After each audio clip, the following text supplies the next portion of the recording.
When we talk about how God guides our lives, most people imagine something dramatic, like a booming voice from the sky, a miracle that defies all logic, or a sudden sign that changes everything in an instant. But in reality, divine direction rarely works that way. God's guidance is often subtle, gentle, and woven into the ordinary moments of our daily lives.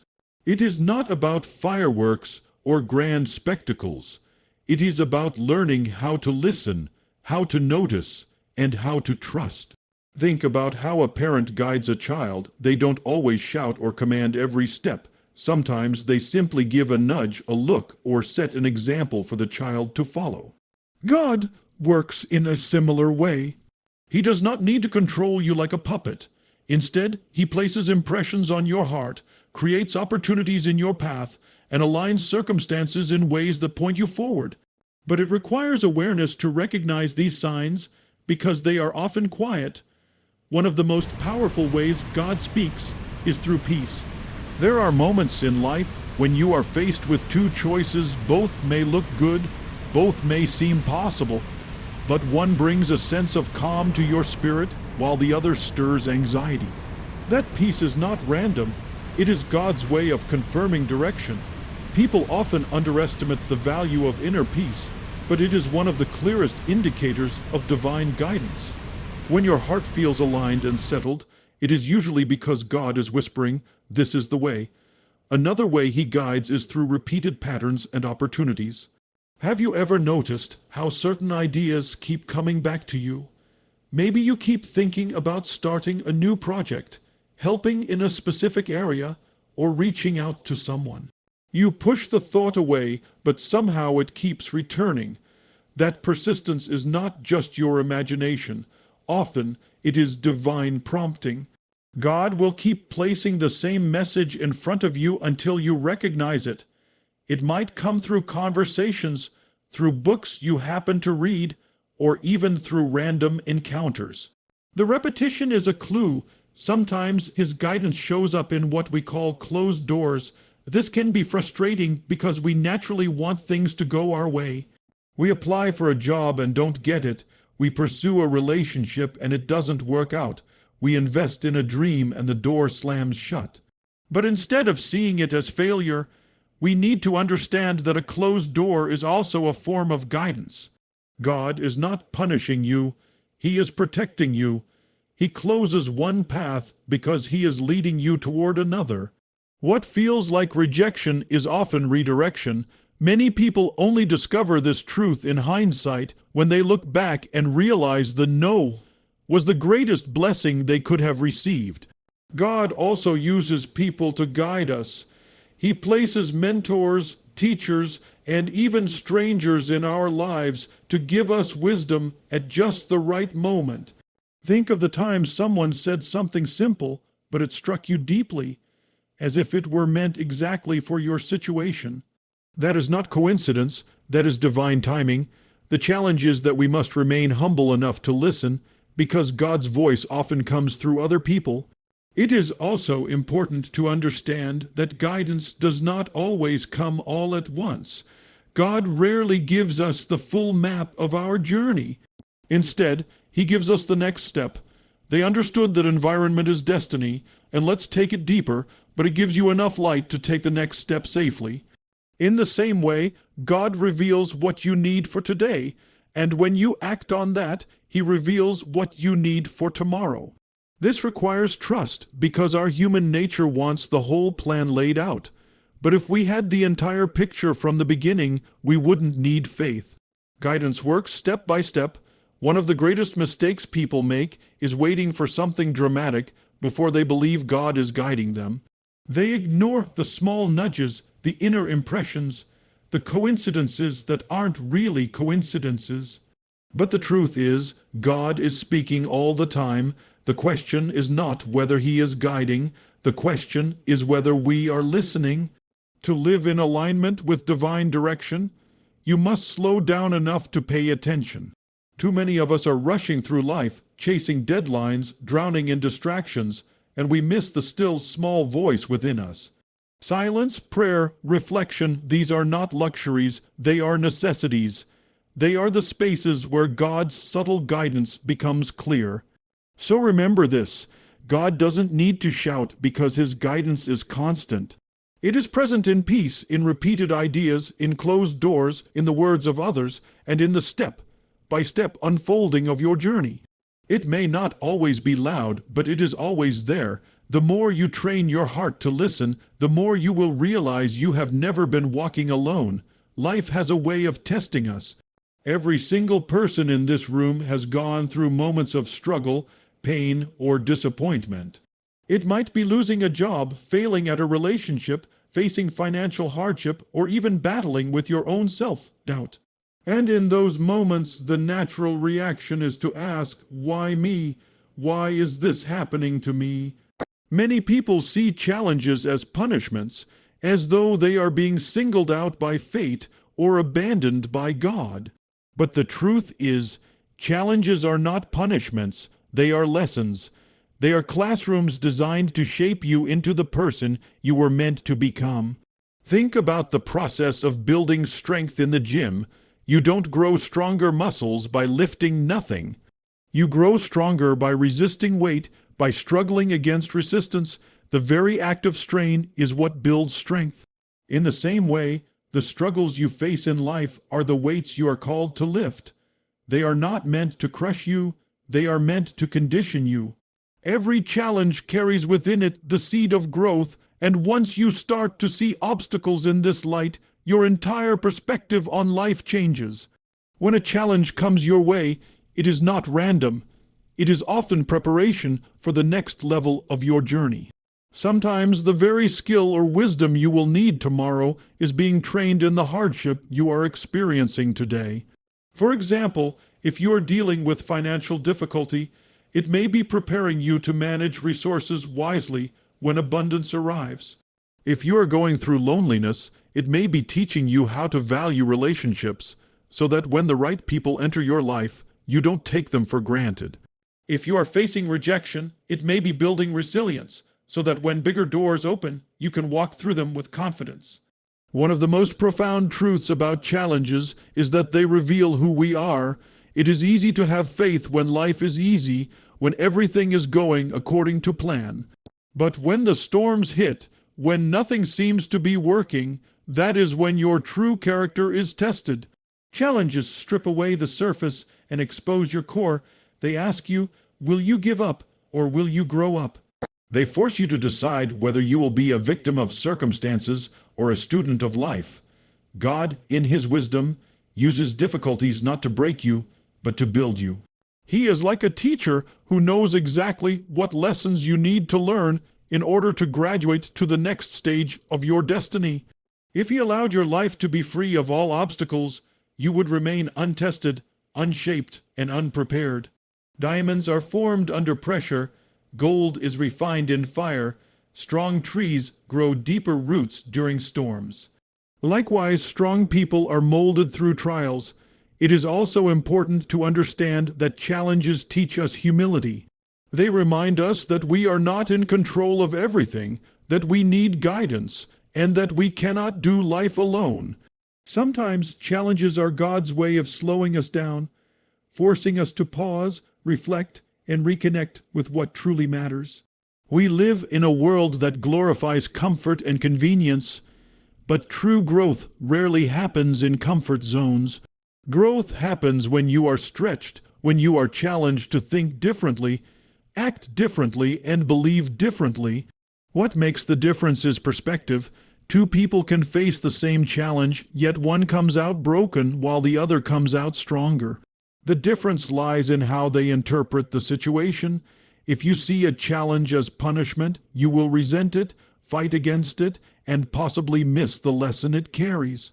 But if you see it as a lesson, you will approach it with curiosity, patience, and trust, knowing that something valuable is being shaped within you. History is full of examples of great leaders, inventors, and change-makers who only discovered their purpose because of the struggles they faced. They turned pain into wisdom, rejection into redirection, and failure into stepping stones. What looked like defeat at first became the very reason for their ultimate success. And the same is true for you. What you are facing today may feel like a wall, but in time you will see it was a doorway. So, when life presents you with difficulties, don't rush to ask why me. Instead ask, what is this teaching me? What strength is being built in me? What wisdom am I supposed to carry from this experience? That shift in mindset transforms pain into power. It turns suffering into growth. It helps you realize that God is not against you in the storm. He is with you in it, guiding you, shaping you, and preparing you.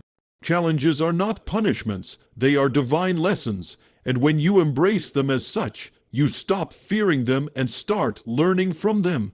That is how you move from being a victim of circumstances to a victor through circumstances. Faith is one of the most powerful forces in human life. It is the belief that there is something greater guiding us, that there is purpose in our steps, even when the path is not fully visible. But here is the mistake many people make. They think faith is only about waiting, hoping, or praying while standing still. The truth is, faith without action is incomplete. Faith was never meant to keep you sitting in one place. It was meant to move you. It is not just about trusting in God.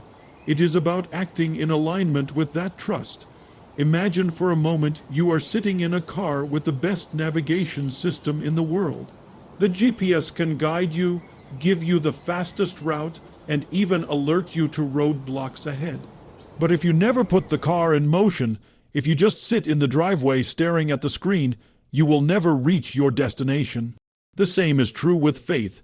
God can guide you, inspire you, and place dreams in your heart, but until you start moving, the guidance cannot unfold. Action activates clarity. Faith is not blind optimism. It is courageous movement. It is stepping forward even when the staircase is not fully visible. Many people wait for God to reveal the entire plan before they take the first step, but that is not how divine direction works. God often gives you just enough light for today, and when you act on that, the next step becomes visible. Think of a lantern in the dark. It doesn't show the entire road, but it shows you enough to move forward safely. If you keep waiting for the whole picture, you may miss the chance to ever begin. History shows us this principle over and over again. Every great achievement began with someone taking a first step in faith. Entrepreneurs who built businesses, leaders who created movements, individuals who overcame incredible odds. They all started before they had all the answers. They acted on belief, and with each step, the path became clearer. When you act in faith, you are saying, God, I trust that even if I don't see it now, you will guide me as I move. That action is not just physical, it is mental and emotional as well. It could mean starting that project you've been putting off. It could mean making that phone call, sending that application, or studying for that skill. It could mean forgiving someone even when it hurts. Faith-driven action looks different for everyone, but it always involves stepping outside your comfort zone. Now, there is a danger in confusing faith with passivity. Too many people pray for opportunities but never prepare for them. They ask for blessings but don't take the steps necessary to receive them. For example, someone may pray for financial stability but refuse to learn how to manage money. Another may pray for a healthy relationship but avoid working on their own character. Someone else may pray for success but never put in the discipline to develop their skills. Faith is not magic, it is partnership. It is God providing direction while you provide movement. Challenges will always appear on the journey, and faith-driven action doesn't guarantee everything will be easy, but action backed by faith gives you the resilience to keep going, even when results aren't immediate. Every small step matters, every action compounds, and sometimes it's not the big leap of faith that changes your life, but the consistent daily steps taken with belief. Faith also teaches us patience. You may act today and not see results tomorrow, but just because you don't see growth doesn't mean nothing is happening. Seeds take time to sprout beneath the soil. Your job is to plant, water, and nurture. God's job is to bring the increase. Too often, people give up too soon because they don't see immediate outcomes. But action in faith requires persistence, the willingness to continue moving even when evidence has not yet caught up with your efforts. One of the most freeing realizations is that you don't need to know the entire plan. You only need to trust enough to act on the part you do know. That trust is what transforms a dream into reality. Without action, faith remains an idea. With action, faith becomes a force that moves mountains. So when you feel that pull in your heart, that nudge in your spirit, don't wait for perfect conditions. There will never be a moment when all the lights turn green. Start with what you have right where you are. Take the step, however small. Each act of faith invites greater guidance.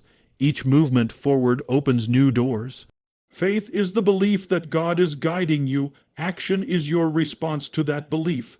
Put them together and you have the formula for transformation. The combination of divine guidance and human effort is unstoppable. And once you understand this, you stop waiting for life to happen and start co-creating with God the life you are meant to live. Most people spend their lives chasing comfort. They want security, predictability, and the absence of struggle.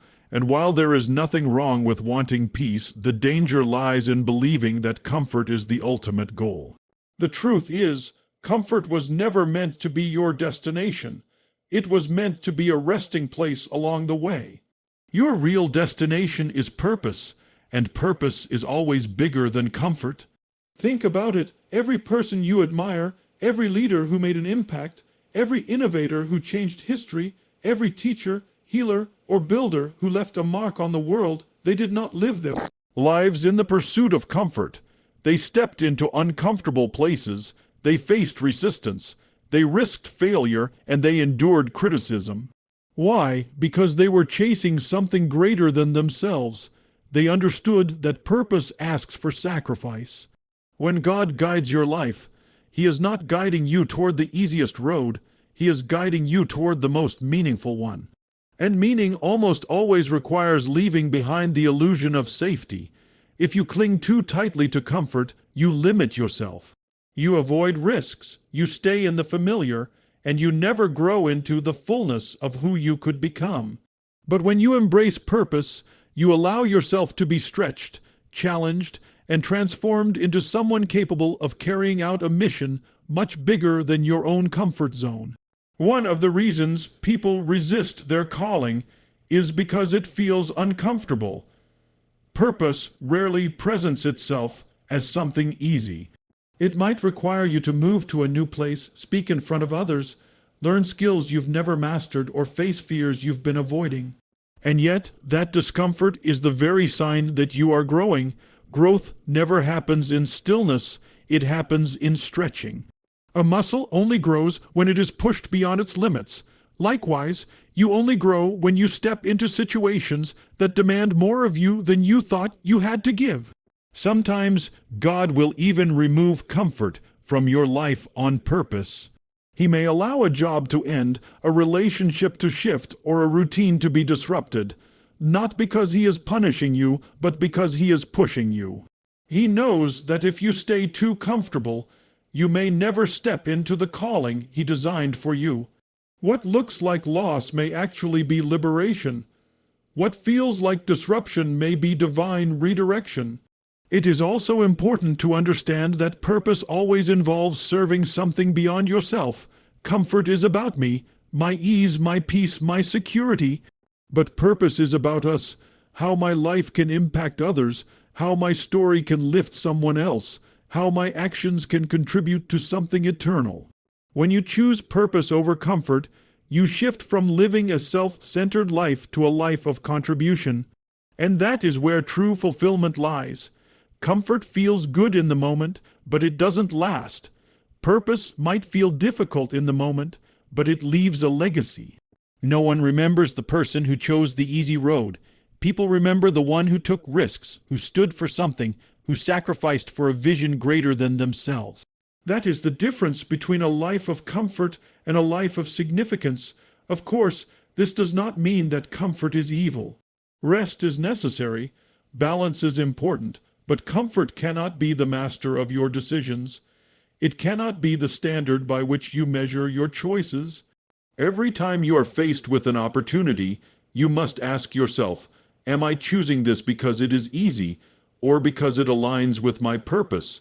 That one question can transform your life. God's guidance often feels uncomfortable because He sees in you more than you see in yourself. He knows your potential.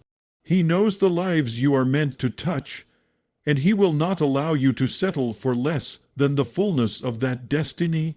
That is why the path He leads you on sometimes feels challenging, but when you look back, you will realize that every discomfort had a purpose, and every sacrifice was worth it. So don't fear discomfort. Don't resist the stretching, the challenge, or the unknown. Instead, embrace it as a sign that you are walking in purpose. Because in the end, comfort may make life easier, but purpose makes life meaningful. And God did not create you simply to be comfortable. He created you to be impactful.